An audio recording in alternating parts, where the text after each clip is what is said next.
Welcome to Myths. I'm Matt Huss. And I'm Dan Rhodes. Whether you know about Theseus or you're revising your syllabus, If you want tales with a bit of jest, or you just want to hear about incest. What? What? It's really interesting. Welcome to Myths. Welcome to Myths. Hello and welcome to Myths episode 107. I'm Matt Hoss and my co-host is... Dan Rhodes. I was going to say lazy, but no, it's how are you doing today, Dan? I'm doing good, thank you, Matthew. How are you? Well, you know what? I've had like a strange pain in my heart. Is that okay? That sounds exactly like something that is fine. And As you know, my initials are DR, and that makes me legally a doctor. Have you been doing that your whole life? And like, no, I've got like a septic leg. You're like, it's fine, just... Yeah, there's a technicality. If your initials are DR, then they have to give you an MD. That's a fact. Like you're in a plane. And goes, is there a doctor on here? It's like, I am a doctor. Like I am and like the pilot's like dying. And you're like, well, I guess I'll have to pilot it. And you know what I mean? I love the idea that a pilot's dying, right? And then your initials are DR, right? So you go up to him and you're like, I'll save you. And then he dies. And everyone's like, oh my God, the plane's going to crash. I thought you said you're a doctor. And then you're like, well, my initials are DR, but I'm actually just a pilot. And they were like, what? Why can't you also say that? And like you said, yeah, I am a pilot, but what I mean by that is that my middle name is pilot. I'm not actually a pilot as well. Like you're a fraud pilot and a fraud doctor. Yeah, I thought you said you were a pilot. Well, I kind of am. What do you mean you kind of am? I'm a bus driver. What the fuck? Hey, but planes are just buses of the sky. Did you ever like get in those planes which were like Airbuses?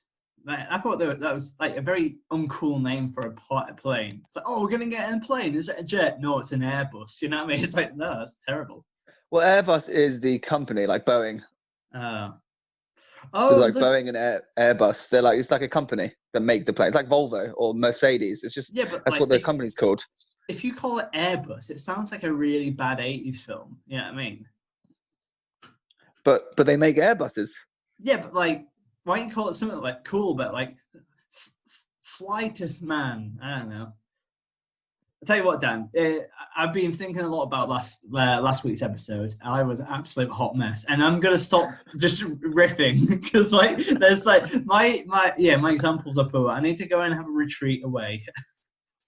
Yeah, that's true. That's true. So Dan, what's been the most surprising thing you've learned in lockdown? About yourself. The most surprising thing about myself? Well, not necessarily about yourself, but just generally. I've learned that me and my housemate are incredibly similar at the game of Scrabble. Oh, are you playing Scrabble? We've been playing Scrabble every weekend. We play Scrabble. It's become our thing. Hello, right? Because I'm the king of Scrabble, officially king of Scrabble, because my name is King. I'm super good at Scrabble. But I'm at the, as a kid, I was very chilled out as a person. Obviously not anymore. But now I'm very competitive, but only when it comes to Scrabble, because I get very, very angry about it. Yeah, I've been struggling recently because me and my housemate, we have this running game going, and like. He admits that I am definitely better than him. Like, I definitely get much better words. I score bigger. Mm-hmm. But the problem, and every game we've had has always come down to like the last few, like, it's literally within like 3 or 4 points. That's how close our games are. So that's a good game. There's that rule in Scrabble where if like someone gets rid of all their tiles, once they've done that, they get the points added on for whatever tiles the other person has left. Yes. Well, so how are you doing this? Sorry. Do they get minus points, or you're getting their points? He's getting my points. What? That is what is this? What are you talking about? Well, that's the exact same logic as you taking minus points. Oh yeah. Well, yeah. Well, not necessarily, because I think it's if it was a game with more people, it's minus points. You know what I mean? Because like if you got everyone's score at the end, that's too much, right? Yeah, but there's only 2 of us playing, right? So it doesn't make a difference whether we add them on or minus it. Yes, but Dan, I'm I'm a very fastidious man. If it's not explained out explicitly, I'm gonna have a hissy fit. Okay, that wasn't the point of this. The point of that was to explain that that's what can happen at the end, right? Either way, you lose points or add points. So yeah. Either way, someone's score is going to the gap is going to get bigger by X amount of points. And that keeps happening. And then it like comes down to that and I lose. And the other thing that's really pissing me off is he keeps getting the big numbers, like the letters like Z's, X's, J's, Q's. Because the game is about luck in that sense. Because though sometimes that can be a burden getting those letters, especially towards the end of the game. But he's putting them on like doubles and triples. So it's actually he's getting, but he's very good. He is admitting that I'm better because I think, for him to have all those big, he's getting those kind of letters, and I don't, but I still am only ever 3 or 4 points away, and I think that's good. Well, I think that's actually, I think. Oh, and I've scored the 2 biggest points of all. I think the 3 biggest points we've ever scored have both been me, so I've got that. But I have won a few, but it's pretty even. I think he's 3-2 ahead of me at the moment. You know what? We should, because we played Scrabble before, and my mum's boyfriend tried to help you win, but I remember being quite victorious. You are quite good at Scrabble. I'm not bad at. I don't think I'm bad. I think I'm like slightly above average. In many ways, Dan. In many ways. We should do a live Scrabble game on air. I can't think of anything worse. Do you mean as a host or as a watcher? Or just as a listener? What? Imagine, why would you watch that? Like, there's so many.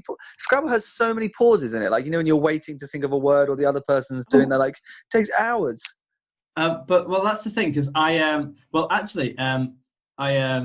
remember going to Bristol to see my partner down there, and which is something I'm just gonna throw into the carpet right there. But what we did, we created up a game rule, because we went to a board game cafe and we played Scrabble, because we only had the time for the space for a limited time. We did speed Scrabble, so in the first couple of goes you get 3 minutes to go. But every time you answer, the time gets shorter and shorter. So in the last couple of goes, you only have 30 seconds to put stuff on the board. It's incredibly stressful, and that was the closest experience I've ever had to cocaine in my life.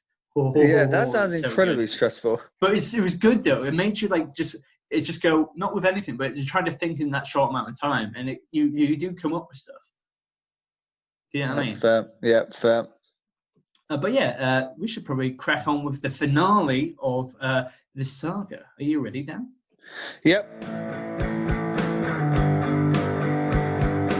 Norse myths.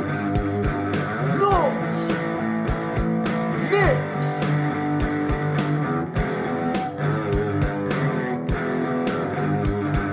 Norse myths. Norse myths. Dan, what's your biggest score you've ever gotten from a single score in Scrabble? I think it was. I think I once. The last game I scored, I think it was like 40. Scored a 42. That's not bad. That is pretty good. I think I've scored a 50 before. I think I got in the last game. I got something like 86 or something like that. What kind of word would that have been? It's definitely Z. It was a Q or something like that. It was. But I got like the 50-point bonus as well. It was good. Whoa, what a day!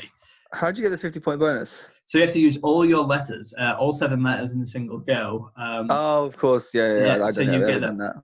Yeah, it was good. Oh, what a day! Oh, yeah. Yeah, that's fair. I'm quite alpha male when it comes to Scrabble. I'm just going to pause. I thought your internet broke there.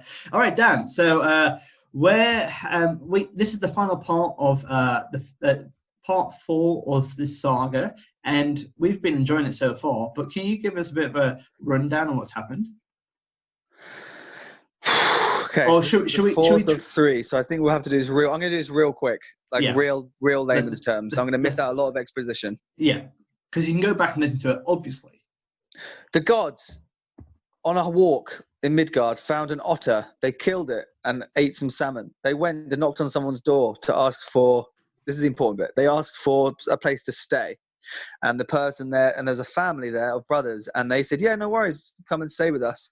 But it turned out that the otter that Loki had killed just moments before outside the house was actually one of is like a magical family, and it was their brother. Mhm. Now that then led to a series of events whereby the gods had to go and get gold as kind of what's it, like reconciliation? What's the word you would call it? Like when you like kind of a reconciliation tax or like a compensation. Yeah, compensation. That's it. Compensation for their dead brother/son, and that led to a series of events where the gods went and got gold from a dwarf, and the dwarfs gave them all the gold, but the gold was cursed, and then the family, basically, after the gods leave, they just leave with all this gold that they've just given them for their dead son, and that led to then a series of events where the two brothers, Regan and Fafnir, or Fafnir kills his dad, takes the cursed jewels, he goes and becomes a dragon to keep and then Regan goes on and has a stepson called Sigurd who goes and kills the dragon Fafnir, aka his brother, and then kills him, and then they get married. He then jumps through some fire to be a wingman for someone. They then get married he gets married to a Valkyrie called Brumhild, and in the last week's episode, that Valkyrie Brumhild finds out that actually, after all, it wasn't her husband that wooed her through the flames. It was actually Sigurd.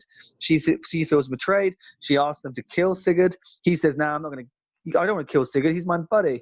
But he does, however, go to his brother and say, "Can you kill him for me? I don't think I have it in me to do it." He then kills Sigurd. Sigurd kills him. Brumhild then kills herself.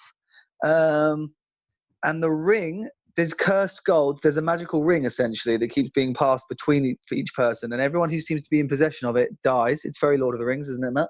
Mm-hmm. What are we up to now? Now we're up to who's got the ring, basically, now, isn't it? So Hogni and they buried the gold in the Rhine, and then they went. They lost it. That was it. They lost it, and they were taken by King Atli, and they killed the brothers. But then Gudrun got her revenge by setting fire to the king's hall, killing him, roasting. And Gudrun is Sigurd, the guy that killed the dragon. That's his widow that is now remarried. Yeah. So where we're looking at today is the final part of the series is after looking at Gudrun. What happened to Gudrun after she got retribution for her brothers as well. So this is all going to come to a head. So without further ado, let's get cracking. Gudrun walked down to the river and wanted to drown herself, but the waves carried her across the fjord to the lands ruled by King Jonak. King Jonak saw her and saw how beautiful Gudrun was. He said, "She is magnificent. She will be mine." Oh, I love that, Daniel. That's great. You sound like the Mask of Zorro. Yeah, I've gone for. Do you know what I actually tried to channel there? Is like a happier version of King Xerxes in the film 300. That's pretty cool. You know what? He's got that kind of like he's where's he from? I know he's from Persia because that's it. But it's like he's mysterious. Like she's gone into a different. He's like a mythical land. King Jonak. He's. I genuinely thought you were going for like kind of Antonio Banderas, but I can totally see where you're coming from. Yeah, I can see where you come. You see, because I thought you like Mamacita, but you were like, it's the way he says she's magnificent, she will be mine. That sounds very like mystical man. I think that's very similar. No, I was going to do a very niche reference there. Here it goes. That sounds like the very start of The Great Gatsby, where there's that made-up quote by Thomas D'Urberville or something like that, and it's something like "She's magnificent, she'll be mine." It's something similar to that. I digress. Did you like that reference, Dan? I did, yeah. Not at all. He immediately took her as his own and got married to her. Together, they had 3 sons: Sorli, Hamdir, and Erb. Their hair was as black as a raven's feathers, just like it had been with Gunnar and Hogni, her brothers. So Gudrun wants to die, but she gets swept up in a river, and then the king's like, "Oh, I'm going to marry her," and then she's like, "All right, I guess," and then she instantaneously has 3 kids. That's I mean, this is so Norse, isn't it? But she's married to King Atli, right?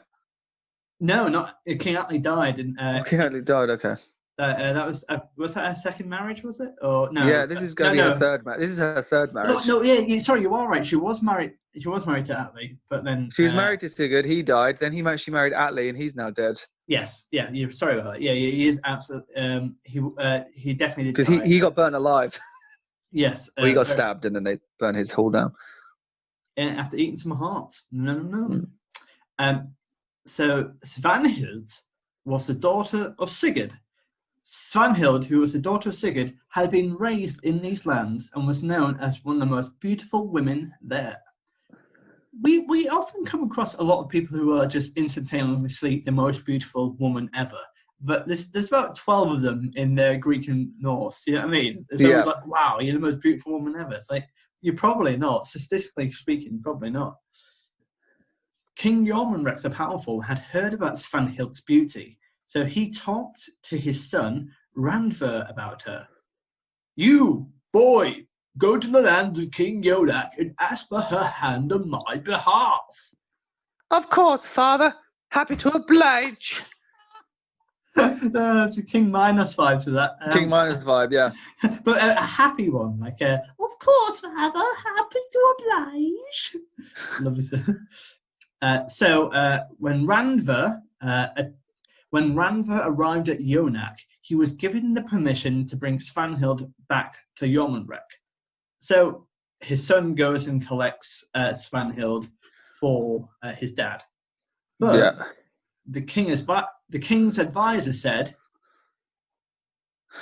"You know, it would be better if you, Randver, got married to Svanhild instead of your father. Nothing against your dad, but you and Svanhild are both young, whereas Jormunrek is an old man." Okay, so we've got a little bit of exposition here. So King Jormunrek is a kind of thing for young girls. This is a bit creepy, actually. Yeah.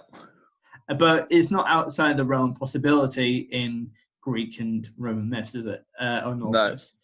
If you were asked to do that for your dad, how would you feel about it? Where if someone said, well, why don't you marry that girl because she's the same age group as you, but you've already promised it to your dad, what would you do, Dan?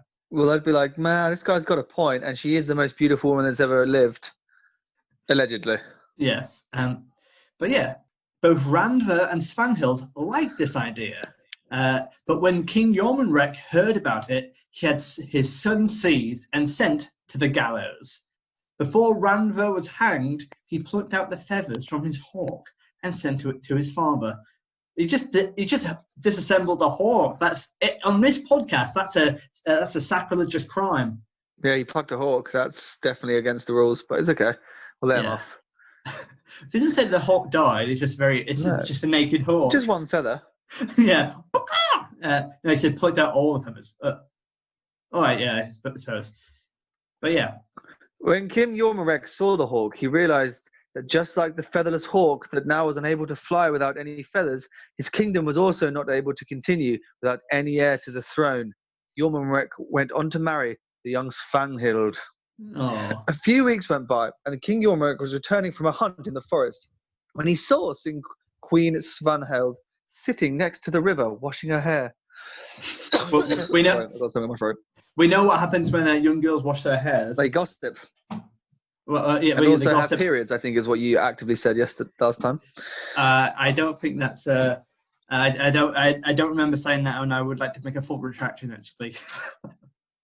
By his command, he and his men rode her down, trampling her to the heath under the feet of horses.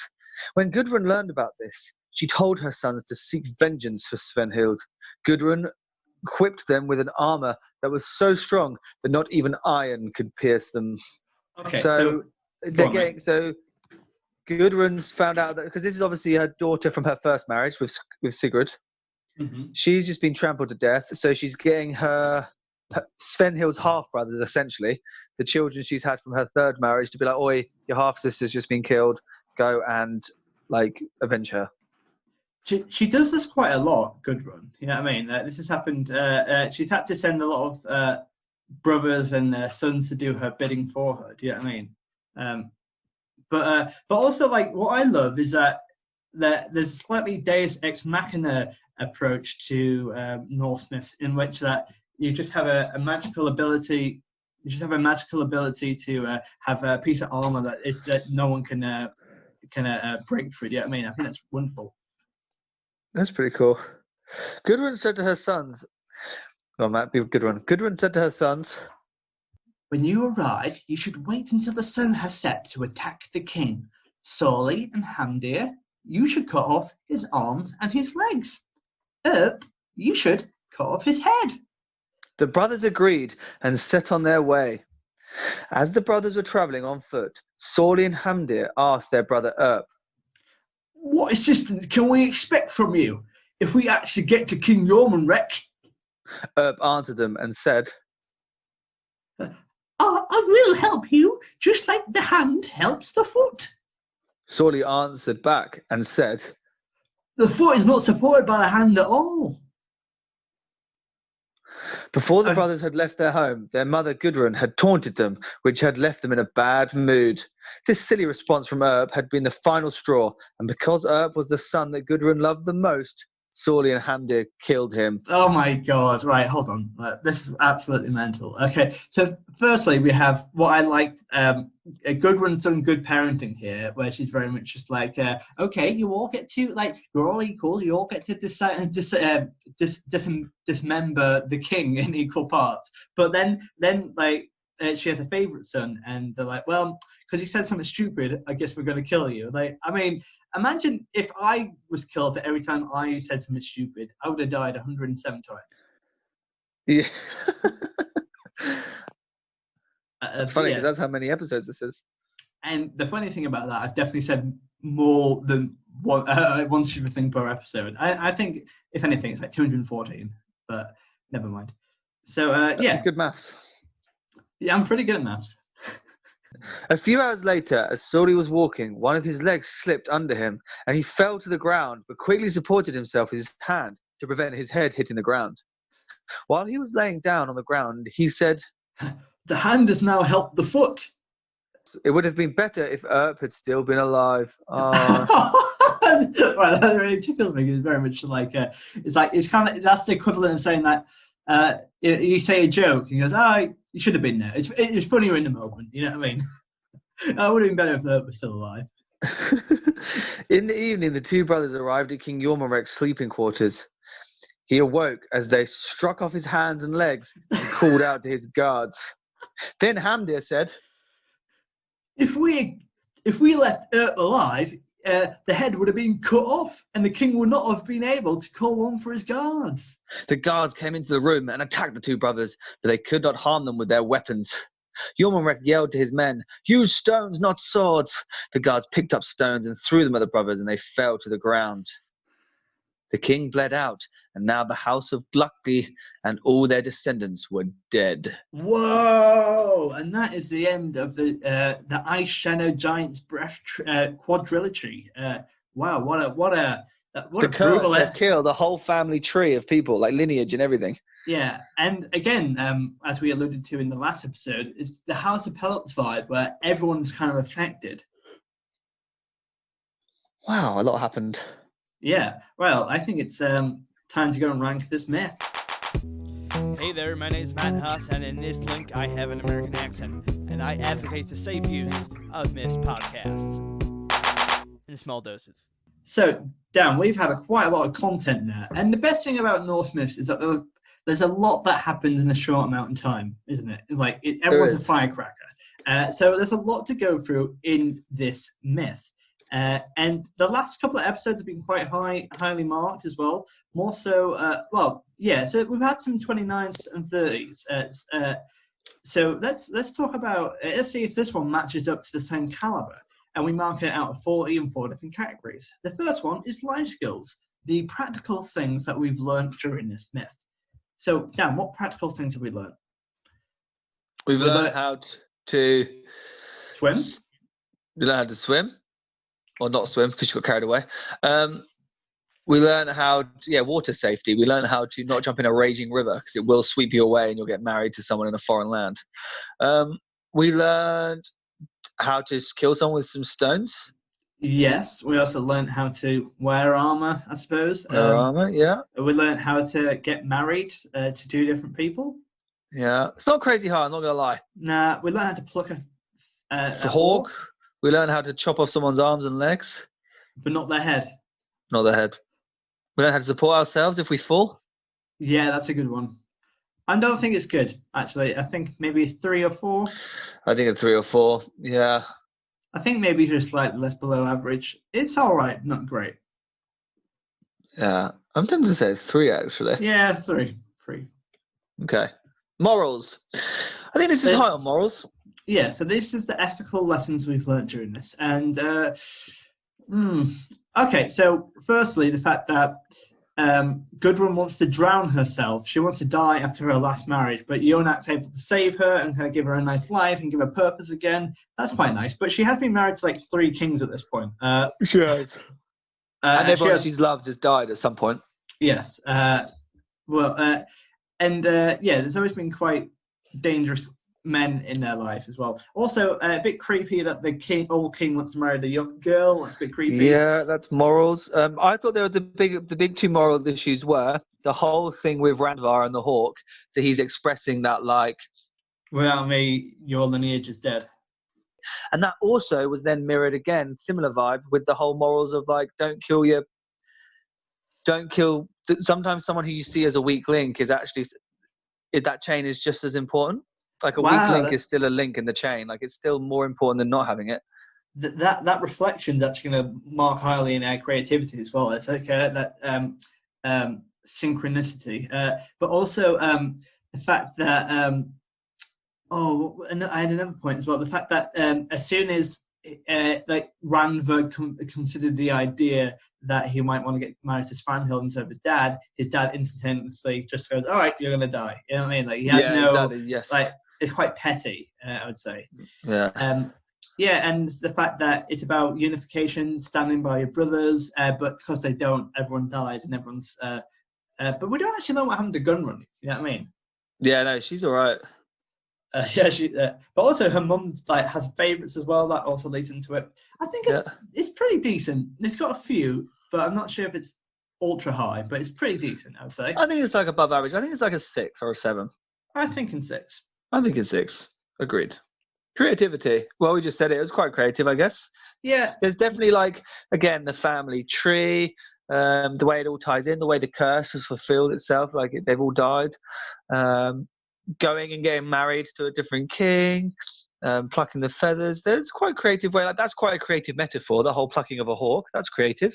There are other ways they could have done that. Yeah, and there's quite a lot of analogies and metaphors here as well. That's certainly plucking a hawk is certainly a left field. It's certainly a left field way of expressing a thought.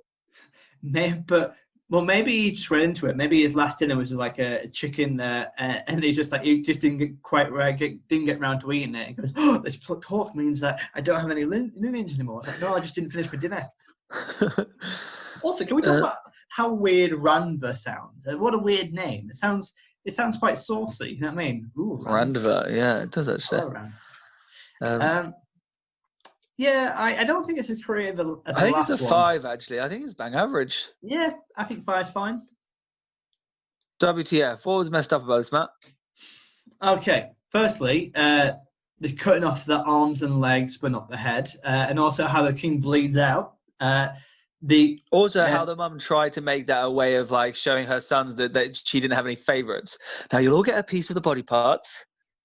Yes, that as well, and the fact that she's so desensitized to like murder at this point that she's just kind of like, yep, my sons. I don't mind my sons just killing random people. But also, the fact that they killed Erb instantaneously for saying something dumb. The fact that the whole lineage is now gone. The fact that they killed them with stones, not swords. The fact that she tried to kill herself at the very start. The fact that what I don't understand is how the armor, they were like, oh no, the swords aren't working against his armor. Let's use stones. Why would a stone work any better than a sword? Why don't you just stab him in the head? Yeah. You know what I mean? Arguably, a sword is better for that. Just chop their head off if you can't, like, rather than just throwing stones at their head. Like that must have been taken ages. Absolutely. Well, yeah, would have taken just throwing pebbles at them. Like, oh, it's in Also, my whilst shoe. they were throwing stones, the two brothers could have just rushed them and stabbed them all to death. Yeah, exactly. But they're idiots. But yeah, also the fact that like Yomra killed his son, and yeah, I just think it is pretty. It's messy. You know what I mean? I think there's a lot of barbarism and not good choice. There's not as much gore as usual in this, I think. Yeah, that's true. But I think there's actually there is gore. The fact that he's cut his arms and legs off, that is actually quite brutal as well. That's But we're also desensitized to that, though. It happens normally more. But actually, we got to give that good, like cutting off someone's arms and legs and they don't die from that. That's horrible, right? Yeah, it's pretty bad. He's just a nugget. So I'm actually going to say maybe an 8 or 9. I'd say, because last time we gave it an 8 and we marked it down for no monsters. And I think this is a similar kind of thing. Well, maybe a 7 actually, because I think it's 7. I was going to say it's nowhere near as that yet. Because last time we had like skulls being drank out of roasted hearts. But this is just a step down from that. Yes, for sure. For shizzle and nizzle. Let me do the maths. 21. Oh, I got there. Nice. Yeah, it's not a high ranking one, but it's fine. It was enjoyable. A nice end to the quadrilogy. Yeah, it was a nice one. So what do you think of the saga as a whole, Dan? I enjoyed it. It was House of Pelops vibes. Had a lot of characters, family tree. There's a whole like lineage there that we now understand. Yeah. It was very. I like that it was dealing lots with humans as well. We've been used to doing a lot of god stuff, and this didn't have any gods apart from the very first one for the first half. Mm-hmm.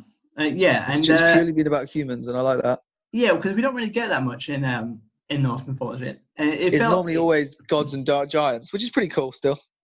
You know what? I think it's very Greek vibe during this whole saga. It's been quite fun. This one has felt more Greek, yeah, for sure. All right, brilliant. Well, thank you for I hope you enjoyed it as well, listeners. And if you would like to get in touch with us, you can email us at misspodcast@gmail.com. You can also tweet us at misspodcast on Twitter and on Facebook. You can join the Misfits group where I usually post stuff which not that many people respond to, but it's good fun, isn't it, Dan? It is, yeah. And what else can people do? Give us 5 stars on iTunes, please. Tell a friend. And it's lockdown currently, so we put out a lot of content. So, and if you think a friend will benefit from it, let them know. But so now Dan, as a little treat for you for 107, allow you to cut off the arms and legs of a king of your choice, as long as I get to cut off the head. Fair. Which king are you going to go for? Any king in history? Any king in history? Oh my goodness. I think my Henry VIII would take Hitler, he's not a king, but he was bad. He was naughty. Well, is this the term we're going to finish on? I'm not sure. Yeah, well, let's cut off. Said me. You just asked if I wanted to cut the arms and legs off someone in history, like a living person. Well, I thought maybe the king. And then I say a genuinely bad person in history, and you're like, "Oh, I don't want to finish on that vibe." No, I didn't know. All right, you make a good point. Let's cut off Hitler's arms and legs, okay?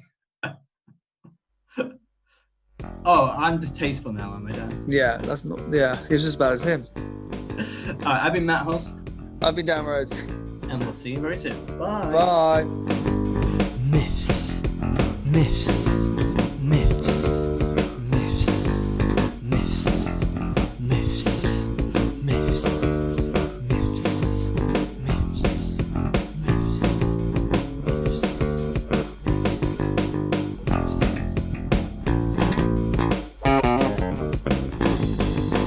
Myths. Sorry, just give me 1 second. Yeah, and then I was thinking, do you know what I mean? It's interesting, isn't it, when you think about that? So, how did you find that? What was that, sorry? I said, how did you find the myth? It's good, wasn't it? Have you used a time machine again? No, I just finished it whilst you were there. I don't know, you just weren't talking, so I just carried on. Yeah, it was really good, thanks. I'm glad you. Imagine if we just dropped out halfway through during a podcast. Like, yeah, finish it yourself, guys.